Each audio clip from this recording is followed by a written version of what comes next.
ఎన్టీఆర్ పైన పెట్టిన అక్రమ కేసులను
రాష్ట్ర ప్రభుత్వం ఏదైతుందో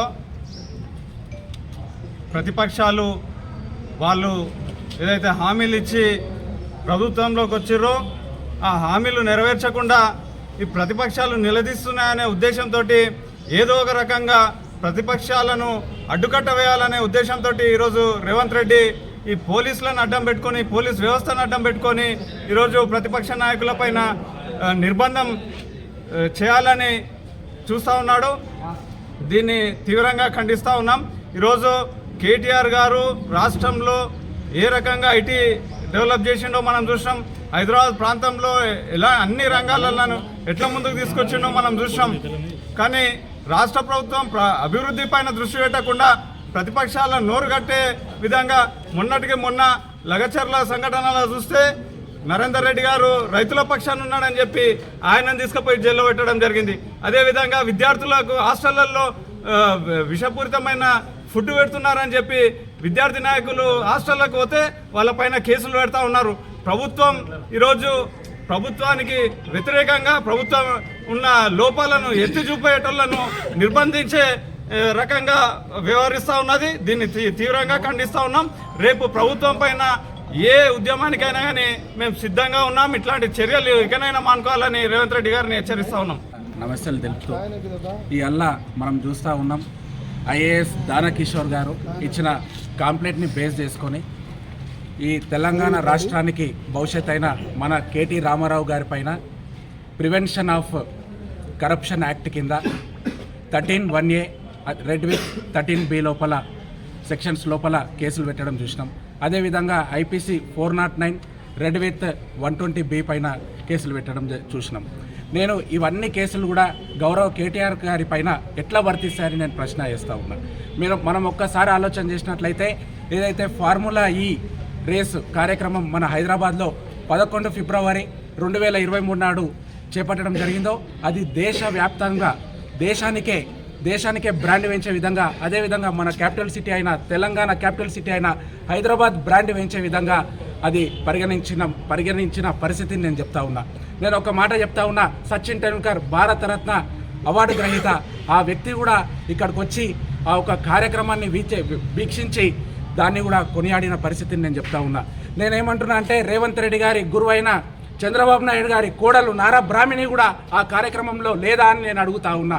ఈ అల్లా రేవంత్ రెడ్డి గారు, ఈ జిల్లావాసిగా చెప్పుకునే రేవంత్ రెడ్డి గారు, మీరు అడ్మినిస్ట్రేషన్ లోపల పూర్తిగా విఫలమవుతున్న పరిస్థితి కనిపిస్తూ ఉన్నది. నేను ఎందుకొరకు అంటున్నా అంటే ఏదైతే మన బ్రాండ్ పెంచే విధానం లోపల కేసీఆర్ గారు తీసుకున్న కార్యక్రమాన్ని కూడా మీరు ఏ విధంగా వారిని జైలుకి తీసుకుపోవాలి, ఏ విధంగా వారి పైన బదిలీ తీసుకోవాలి, నువ్వు ఓటుకు నోటు దొంగల నువ్వు రెడ్ హ్యాండెడ్గా దొరికిపోయిన పరిస్థితి, ఆ ఒక్క పగను పెట్టుకొని ఈరోజు వారిని ఎట్లా తీసుకుపోవాలన్న కార్యక్రమాన్ని నువ్వు చేపట్టి ఇవాళ డైరెక్ట్ అఫీషియల్స్, మీరు ఒక్కసారి మీడియా అన్నలు గుర్తుపెట్టుకోవాలి, డైరెక్ట్ అఫీషియల్స్ కూడా రాజకీయాల లోపల ఇన్వాల్వ్ అవుతూ ఉన్నారు. దానకిషోర్ గారు, మరి మీరు గతం లోపల ఐఏఎస్ ఆఫీసర్గా లేరా? మరి గతం లోపల ఏం చేసినారు? మరి ఈ రోజు మీకు ఎందుకు గుర్తొచ్చింది ఆ డిపార్ట్మెంట్ పైన అని కూడా నేను దానకిషోర్ గారిని అడుగుతా ఉన్నా. కాబట్టి ఇప్పటికైనా అఫీషియల్స్, ఐఏఎస్ ఆఫీసర్లు మన జిల్లా వరకు వస్తే కూడా మన కలెక్టర్ గారు కూడా డైరెక్ట్ రాజకీయాలలో ఇన్వాల్వ్ అవుతున్న పరిస్థితి ఉన్నది. నేను డైరెక్ట్ ఓపెన్గా చెప్తా ఉన్నా, article 19(1)A 19(1)B right to freedom of speech అనేది ఉన్నది.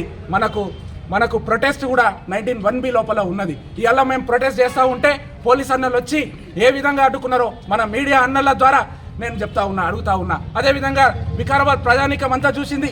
మరి ఆర్టికల్ 19(1)B లోపల మనకు ప్రొటెక్ట్ చేసే హక్కు కూడా లేదా అని నేను అడుగుతా ఉన్నా. మరి వెంటనే ఎవరైతే మేము నిరసన కార్యక్రమం చేపడితే మా ఆర్టికల్ 19(1)B లోపల ఉన్న హక్కుల కొరకు మేము ప్రొటెస్ట్ చేస్తే ఏదైతే పోలీసులు అడ్డుకున్నారో వారిని వెంటనే సస్పెండ్ చేయాలని కూడా నేను ఈ కార్యక్రమం నుంచి మీ ద్వారా నేను డిమాండ్ చేస్తూ ఉన్నా. కాబట్టి ఇప్పటికైనా రాజరిక వ్యవస్థ, దోపిడీ వ్యవస్థ ఇవన్నీ మానుకొని ఇప్పటికైనా నియంత పాలన మానుకొని ఈ జిల్లా వాసి కాబట్టి ఈ జిల్లాకు చెడ్డ పేరు లేకుండా వెంటనే ఇటువంటి పనులను ఆపుకొని నువ్వు ఇచ్చిన హామీలను అన్ని నెరవేర్చాలని డిమాండ్ చేస్తూ ఉన్నా. నేను ఇంకొకటి మాట అడుగుతా ఉన్నా, ఇవాళ కేటీఆర్ గారి పైన కేసులు పెట్టినారు. నేను అదేవిధంగా మనం ప్రొటెస్ట్ చేస్తే పోలీస్ అన్నలు వచ్చి మనల్ని అడ్డుకున్నారు. నేనేమంటున్నా అంటే అస్సాం బేకరీ కాడ మమ్మల్ని అడ్డుకున్నారు కదా, కరెక్ట్ 1 కిలోమీటర్ పోతే ఆర్డీఓ ఆఫీస్ ముంగల సర్వశిక్ష అభియాన్ డిపార్ట్మెంటు గత 15 రోజులుగా వారి నిరసన కార్యక్రమం చేపడతా ఉన్నారు. వారి నిరసన కార్యక్రమానికి నేను మద్దతు తెలపడానికి పోతే వాళ్ళు చూపిస్తూ ఉన్నారు, ఒక బుక్లెటే చూపిస్తూ ఉన్నారు. డైరెక్ట్గా రేవంత్ రెడ్డి గారు ఎన్నికల హామీల లోపల వారి దగ్గరికి వెళ్ళి 100 రోజుల లోపల మీ ఉద్యోగాలను విద్యాశాఖలో విలీనం చేసి మిమ్మల్ని పర్మనెంట్ చేస్తామని చెప్పి వారు ఫోటో చూపించడం జరిగింది. అదేవిధంగా స్థానికంగా ఉన్న స్పీకర్ గారు రామ్మోహన్ రెడ్డి గారు, అదేవిధంగా ఈ అల్లా ప్రభుత్వంలో ఉన్న సీతక్క గారు, శ్రీధర్ బాబు గారు అందరు ఫోటోలు కూడా దాంట్లో నేను చూడడం జరిగింది. వారి ఏరియాల లోపల ఈ సర్వశిక్ష అభియాన్ ఎంప్లాయీస్ని పరామర్శించి మేము రెగ్యులరైజేషన్ చేస్తాం మా గవర్నమెంట్ రాగానే అని హామీలు ఇచ్చారు. మరి ఆ హామీలన్నింటినీ కూడా మోసం చేస్తున్న పరిస్థితి ఉన్నది. కాబట్టి చీటింగ్ కేసు 420 కింద వికారాబాద్ పోలీస్ స్టేషన్ లోపల ఈ జిల్లావాసి కాబట్టి ఈ జిల్లా ఎస్పీ గారు మీరు చొరవ తీసుకొని 420 కేసు మా రేవంత్ రెడ్డి గారి మీద పెట్టి అప్పుడు మీరు ప్రజాస్వామ్యం లోపల మీరు ఏ పక్షం కాదు ప్రజల పక్షం, లా అండ్ ఆర్డర్ కరెక్ట్గా నడుపుతున్నారని మీరు నిరూపించడానికి కూడా నేను ఈ సందర్భంగా పోలీస్ అన్నలను నేను డిమాండ్ చేస్తూ ఉన్నా. కాబట్టి ఇప్పటికైనా రేవంత్ రెడ్డి గారు ఈ పగలు బదిలీలతోనే ఏం అయ్యేది లేదు, ఏం ఒరిగేది కాదు. కాబట్టి నువ్వు ఇచ్చిన హామీల పట్ల నువ్వు ముందుకెళ్ళు, నీకు భవిష్యత్తు ఉంటుంది తప్ప కేటీఆర్ గారి పైన బురద జల్లితే నీకు భవిష్యత్తు ఉండదు.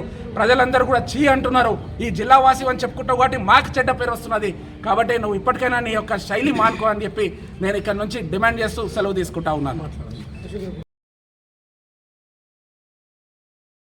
తెలంగాణ రాష్ట్రంలో కాంగ్రెస్ పార్టీ అధికారంలోకి వచ్చే సంవత్సరం అవుతున్నా ఇప్పటి వరకు కూడా ఒక్కటంటే ఒకటి అభివృద్ధి కార్యక్రమం చేయలే.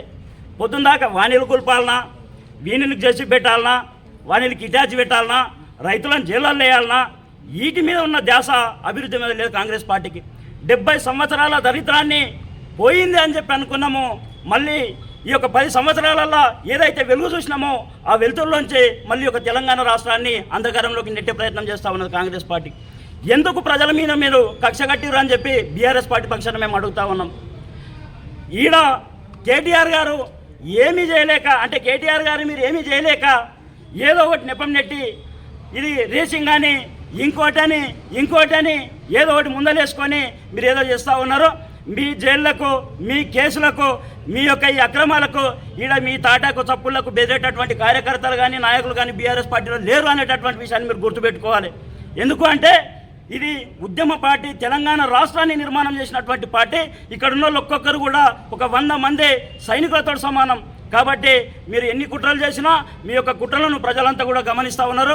భవిష్యత్తులో ఖచ్చితంగా మీకు తగిన గుణపాఠం చెప్తామని చెప్పి తెలియజేస్తూ ఇలాంటి కుట్రలు బంద్ చేసి మీకు చేతనైతే తులం బంగారం ఇవ్వండి, మీకు చేతనైతే సంక్షేమ పథకాలు అమలు చేయండి, మీకు చేతనైతే పూర్తిగా రుణమాఫీ చేయండి, మీకు చేతనైతే ప్రజలలో మెప్పు ఉందండి తప్ప ఇలాంటి కుట్రల వల్ల తెలంగాణ రాష్ట్రాన్ని వెనక్కి తీసుకుపోవద్దని చెప్పి మేము బీఆర్ఎస్ పార్టీ పక్షాన మరొకసారి డిమాండ్ చేస్తూ ఉన్నాం.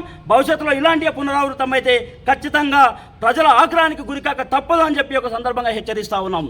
ఈరోజు కాంగ్రెస్ ప్రభుత్వము ఏదైతే రేవంత్ రెడ్డి గారు ఉన్నారో, టీఆర్ఎస్ పార్టీ వర్కింగ్ ప్రెసిడెంటు, ఈరోజు తెలంగాణ లోపల రైతుల సమస్యల మీద, నిరుద్యోగుల సమస్యల మీద కాంగ్రెస్ పార్టీని చీల్చి చెండాడి రేవంత్ రెడ్డిని ఫుట్బాల్ ఆడి ఈరోజు అసెంబ్లీలో తెలంగాణ ప్రజల పక్షాన పోరాడుతున్నటువంటి నాయకుని మీద గతంలో టీఆర్ఎస్ ప్రభుత్వంలో ఉన్నప్పుడు హెచ్ఎండిఏ నుంచి ఆయన మున్సిపల్ శాఖ మంత్రిగా ఉన్నప్పుడు ఏదైతే ప్రపంచంలోనే 50 కోట్ల మంది ప్రేక్షకులు ఉన్నటువంటి ఫార్ములా ఈ రేస్ అనేటటువంటిది చైనాలో, బీజింగ్లో, లండన్లో, ప్రపంచంలో ఎక్కడెక్కడో జరిగినటువంటి దాన్ని మన హైదరాబాద్ బ్రాండ్ ఇమేజ్కి తీసుకొచ్చి కేటీఆర్ గారు పరిచయం చేసి అక్కడ 55 కోట్ల రూపాయలు ఖర్చు పెట్టి ఈరోజు హైదరాబాద్లో నిర్వహించడం జరిగింది. దీని ద్వారా పరోక్షంగా ప్రత్యక్షంగా పెట్టుబడుల రూపంలో హైదరాబాద్కి, మన తెలంగాణ రాష్ట్రానికి 700 కోట్ల రూపాయలు వచ్చినాయి. ఇది ఓర్వలేక, ఇలాంటి బ్రాండ్ ఇమేజ్, హైదరాబాద్ ఇమేజ్ని ఓర్వలేక కాళేశ్వరం ప్రాజెక్టు కట్టడానికి చేతగాక ఒకవేళ తిరుపతిలో ధీటుగా ఇక్కడ తెలంగాణలో కేసీఆర్ గారు యాదాద్రి డెవలప్ చేసిండు. ఇలాంటి డెవలప్మెంట్ అన్నీ ఏవి రేవంత్ రెడ్డి చేతగాక ఈ ఇమేజ్ని వచ్చినటువంటిదని తట్టుకోలేక ఈరోజు కుట్ర రాజకీయాలకు పోయి ఇతనాన్ని చేసి గతంలో నేను ఓటుకు నోటు విషయంలో దొంగను జైలుకు వచ్చినా ఈ కేసీఆర్ను, కేటీఆర్ను జైలుకు పంపించాలని చెప్పేసి ఆయన కక్ష కట్టుకున్నాడు. అందుకే మేము చెప్తా ఉన్నాం, రేవంత్ రెడ్డి నీకు సిగ్గు నెత్తురు ఏమైనా ఉంటే నువ్వు పంపించాల్సింది మా నాయకులను నువ్వు జైల్లోకి కాదు, నీ 6 గ్యారంటీలు అమలు చేయి. ఈరోజు వృద్ధులకు 4,000 ఇయ్యి, 2 లక్షల ఉద్యోగాలు సంవత్సరానికి ఇయ్యి. అదేవిధంగా ఈరోజు యువతులకు స్కూటీలు ఇయ్యి. ఈ గ్యారంటీలు అమలు చేయకుండా ఇప్పటికి నువ్వు ప్రపంచ బ్యాంకు దగ్గర ఇప్పటికి నువ్వు 1,20,00,000 రూపాయలు నువ్వు అప్పు చేసినావు. టీఆర్ఎస్ ప్రభుత్వం 10 సంవత్సరాల్లో 4 కోట్ల చిల్లర రూపాయలు చేస్తే నువ్వు 1 ఇయర్ లోపల 1,00,000 కోట్ల చిల్లర చేసినావు. అంటే 10 సంవత్సరాల లోపల ఎన్ని కోట్లు చేస్తావు? ఈరోజు ఏదైతే ఈ రేస్ కోసము ప్రభుత్వం నుంచి ఆ కంపెనీకి జరిగినటువంటి దాంట్లో ప్రభుత్వం నుంచి అధికారికంగా ట్రాన్స్ఫర్ అయింది, ఇంట్లో ఏం అవినీతి జరగలే అని చెప్పేసి పొన్నం ప్రభాకర్ చెప్తా ఉన్నాడు. ఈరోజు ఏం అవినీతి జరగనప్పుడు ఒక ప్రభుత్వం నుంచి ఇంకో ప్రభుత్వానికి బదిలీ అయినప్పుడు కేటీఆర్ను అక్రమ ఇది అవినీతి జరిగిందని ఎత్తంటారని చెప్పేసి మనం ప్రశ్నిస్తూ ఉన్నాం.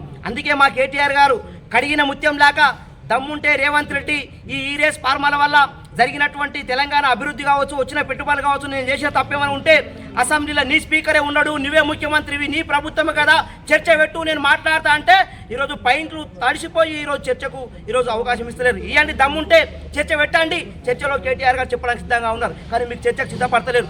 అదేవిధంగా ఈరోజు 55 కోట్ల పెట్టుబడి పెట్టి 700 కోట్ల పెట్టుబడులు తీసుకొచ్చి ఈ రేస్ పెడితే ఈ కాంగ్రెస్ ప్రభుత్వం దిక్కుమల్ల రేవంత్ రెడ్డి ఆయన 1 ఇయర్ పాలన అయిపోయి చెప్పేసి సంవత్సరికం అని చెప్పేసి 550 కోట్ల రూపాయలు ఖర్చు పెట్టి నువ్వు విజయోత్సవ సభలు పెడతా ఉన్నావు. జిల్లాలలో మొత్తం, రాష్ట్రంలో మొత్తం నీ ఫ్లెక్సీలు, నీ కటౌట్లు, పత్రికలలో పెద్ద కటౌట్లు వేసి ఈరోజు 550 కోట్ల రూపాయల ప్రజాధనాన్ని వృధా చేసి ఒక్క పథకము, ఒక ప్రాజెక్టు ఒకటి కట్టకుండా ఈరోజు తెలంగాణ రాష్ట్రాన్ని మొత్తం దిగదార్చే విధంగా ప్రజలను ఈరోజు కష్టాల పాలు చేసే విధంగా ఈరోజు నువ్వు చేస్తా ఉన్నావు. ఇంకొక విషయం చెప్తా ఉన్నా రేవంత్ రెడ్డి గారికి, ఈ రాష్ట్రంలో ఉన్నటువంటి వాళ్ళందరికీ డిసెంబర్ 9 అంటే తెలియదు, అది కూడా 365 రోజుల్లో ఒక డేట్ కానీ అనుకునేటోళ్ళు. కానీ ఈ రేవంత్ రెడ్డి గారు నేను అధికారంలోకి రాగానే డిసెంబర్ 9 6 గ్యారెంటీలు అమలు చేస్తా అన్నాడు. ఒక రిపోర్టర్ అడిగిందంట, సీనియర్ రిపోర్టర్, సార్ డిసెంబర్ 9 తారీఖు చేస్తున్నావు కదా, మరి చేయలేవు ఎట్లా అని అడిగినంట. నేను చెయ్యాలని నాకు తెలుసు, ఆ రోజు సోనియా గాంధీ బర్త్డే ఉన్నది, రాష్ట్ర ప్రజలందరికీ ఆ డేట్ గుర్తుపెట్టుకోవాలని చెప్పి నేను చెప్పిన అన్నాడంట. అప్పుడే ఆ రిపోర్టర్ చెప్పినంట, నువ్వు సోనియా గాంధీ బర్త్డే గుర్తుపెట్టుకోవాలని చెప్పినావు, కానీ తెలంగాణ ప్రజలు డిసెంబర్ 9 అంటే ఈ తెలంగాణ రాష్ట్ర దళిత దినం అని చెప్పేసి, శని దినం అని చెప్పేసి అనుకుంటారని చెప్పేసి చెప్తే రేవంత్ రెడ్డి నెత్తిని అలగేసుకునే పరిస్థితి ఉన్నది. కాబట్టి ఈరోజు చేసిన కార్యక్రమం మా జిల్లా అధ్యక్షులు మెతుకు ఆనంద్ గారి ఆదేశాల మేరకు మా కేటీఆర్ మీద కేసులు ఎత్తేయాలని మేము చేస్తున్నటువంటి ధర్నా ఏదైతే ఉందో, పోలీసులు మొత్తం కాంగ్రెస్ పార్టీకి తొత్తులుగా మారిపోయి వాళ్ళ మనసులుగా ఏజెంట్లాగా మారిపోయి ఈరోజు ఏం కార్యక్రమాలు చేయట్లేదు, అడ్డుకుంటున్నారు. ఇలాంటి చర్యలు సరైనది కాదు, భవిష్యత్తులో మరిన్ని ఉద్యమాలు చేస్తాము. పోలీసులు కూడా ఈ అక్రమ అరెస్టులు నిర్బంధాలు ఆపాలని చెప్పేసి మేము బీఆర్ఎస్ పార్టీ తరఫున డిమాండ్ చేస్తా ఉన్నాం. డైవర్షన్ పాలిటిక్స్లో భాగంగా గౌరవ కేటీఆర్ గారిని ఫార్ములా ఈ రేస్లో అరెస్టు చేయడానికి ఏసీబీ ద్వారా కేసు పెట్టించడం జరిగింది. దాన్ని మేము బీఆర్ఎస్ పార్టీ తరఫున తీవ్రంగా ఖండిస్తున్నాం. గౌరవ మాజీ ముఖ్యమంత్రి వర్యులు గౌరవ కేటీఆర్ గారు ఈ రేస్ ప్రపంచంలోనే 25 లోపు ర్యాంకు సాధించడం ద్వారా తెలంగాణకి, ముఖ్యంగా హైదరాబాద్కి ఈ రేస్ ద్వారా 700 కోట్ల రూపాయలు లబ్ధి చేకూరింది. అలాగే ఈ రేస్ వల్ల ప్రపంచంలోనే గుర్తింపు పొందడం జరిగింది. తద్వారా ప్రపంచ పటంలో తెలంగాణకి స్థానం కల్పించబడ్డది. బీఆర్ఎస్ పార్టీ ఇచ్చిన 6 గ్యారంటీలు మరియు 420 గ్యారంటీలను అమలు చేయకుండా డైవర్ట్ పాలిటిక్స్ ప్రజల దృష్టిని మరల్చే విధంగా ప్రయత్నం చేస్తున్నది. దీన్ని మేము తీవ్రంగా ఖండిస్తున్నాం. ఈరోజు మా బీఆర్ఎస్ పార్టీ వర్కింగ్ ప్రెసిడెంట్ అయినటువంటి కేటీఆర్ మీద ఏదైతే ఫార్ములా ఈ రేస్కు సంబంధించి కేసు చేసి అతన్ని A1గా చూపించడం జరిగింది. ఆ సందర్భంగా వికారాబాద్ ఈ యొక్క జిల్లా హెడ్ క్వార్టర్ లోపల నిరసన తెలియజేయడానికి మా బీఆర్ఎస్ పార్టీ లీడర్లు అందుబాటులో ఉన్న వాళ్ళందరూ కూడా ఈ యొక్క చౌరస్తాకు పోయి నిరసన తెలియజేయడానికి వెళ్తున్న సందర్భం లోపల పోలీసులు వారిని ఆ నిరసన తెలియజేయకుండా అక్రమంగా అరెస్టు చేయడం అనేటువంటి జరిగింది. దీన్ని తీవ్రంగా ఖండిస్తున్నాం. అయితే ఈ రేస్ ఏదైతే ఫార్ములా ఉందో ఇది మన బీఆర్ఎస్ పార్టీ ప్రభుత్వం ఉన్నప్పుడు 4 సంవత్సరాలకు గాను జరిగినటువంటి ఒప్పందం. ఇది ప్రతి సంవత్సరం ఈ యొక్క రేసు జరగాలనేటువంటిది అప్పుడు ఉన్నటువంటి బీఆర్ఎస్ పార్టీ నిర్ణయం తీసుకొని అది ఏదైతే కంపెనీ ఉందో దానికి డబ్బులు చెల్లించడం అనేటువంటి జరిగింది. ఆ జరిగినటువంటి విషయాన్ని ఈరోజు ఏదైతే కాంగ్రెస్ ప్రభుత్వం ఏర్పడ్డాక ఆ యొక్క విషయాన్ని తప్పుపడుతూ ఈరోజు మరి కేటీఆర్ మీద కేసు చేయడం అనేటువంటిది జరిగింది. నిజానికి అప్పుడు ఏదైతే ఒప్పందం జరిగిందో ఆ ఒప్పందం ప్రకారంగానే ఈ డబ్బులు అనేటువంటివి చెల్లించడం జరిగింది. కాంగ్రెస్ ప్రభుత్వం ఏర్పడ్డాక కూడా ఆ యొక్క కంపెనీకి సంబంధించిన వాళ్ళు ఇప్పుడున్న ముఖ్యమంత్రి గారి దగ్గరికి కూడా రావడం జరిగింది. ఆయన ఒకే ఉద్దేశంతో ఈ యొక్క బీఆర్ఎస్ గవర్నమెంట్ చేసినటువంటి ఈ కార్యక్రమాన్ని క్యాన్సల్ చేయాలి, వీళ్ళను ఏదో రకంగా వీళ్ళు తప్పు చేసినారని చూపించాలనేటువంటి ఒక ఉద్దేశంతో ఈరోజు మరి మన కేటీఆర్ మీద ఈ యొక్క కేసు నమోదు చేయడం అనేటువంటి జరిగింది. వాస్తవానికి ఆ యొక్క రేస్ జరిగితే ఇది మన హైదరాబాద్ పట్టణం అనేటువంటిది ప్రపంచం లోపలనే ఇప్పుడు ఉన్నటువంటి గుర్తింపుకు రెట్టింపు గుర్తింపు వచ్చే విధంగా ఆ యొక్క కార్యక్రమాన్ని చేపట్టాలని బీఆర్ఎస్ ప్రభుత్వం తలంచింది. కానీ అకస్మాత్తుగా అనుకోని సందర్భంలో కాంగ్రెస్ పార్టీ ఏదైతే ఉచిత హామీలు అమలు కాని హామీలు ఇచ్చి అధికారంలోకి వచ్చి ఓన్లీ ఆ కాంగ్రెస్ పార్టీ కోసము కాంగ్రెస్ నాయకుల కోసమే ఆ పార్టీ ఉన్నట్టుగా ఈ యొక్క ప్రభుత్వాన్ని నడుపుతూ ప్రజల అభివృద్ధి రాష్ట్ర అభివృద్ధిని ఏమాత్రం దృష్టి లేకుండా ప్రతిపక్ష పార్టీల మీద కేసులు చేయడం, ప్రతిపక్ష పార్టీలను టార్గెట్ చేయడం మాత్రమే జరుగుతుంది. ఇది కరెక్ట్ కాదు. కేటీఆర్ ఏం చేసిండు అనేది హైదరాబాద్ పట్టణాన్ని చూస్తే తెలుస్తుంది. మనం హైదరాబాద్ పట్టణంలో నానగ్రామ్ కూడా కానీ హైటెక్ సిటీ ఏరియా పోతే కేటీఆర్ హైదరాబాద్ అభివృద్ధి చేయడం వల్ల రాష్ట్రంలో ఉన్న ప్రతి ఏరియా అభివృద్ధి పదంలోకి నడిచింది.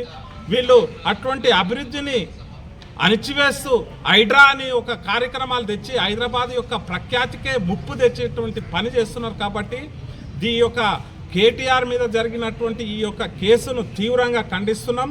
ఖబర్దార్ రేవంత్ రెడ్డి, ఖబర్దార్ కాంగ్రెస్ ప్రభుత్వం అని ఈ సభాముఖంగా తెలియదు.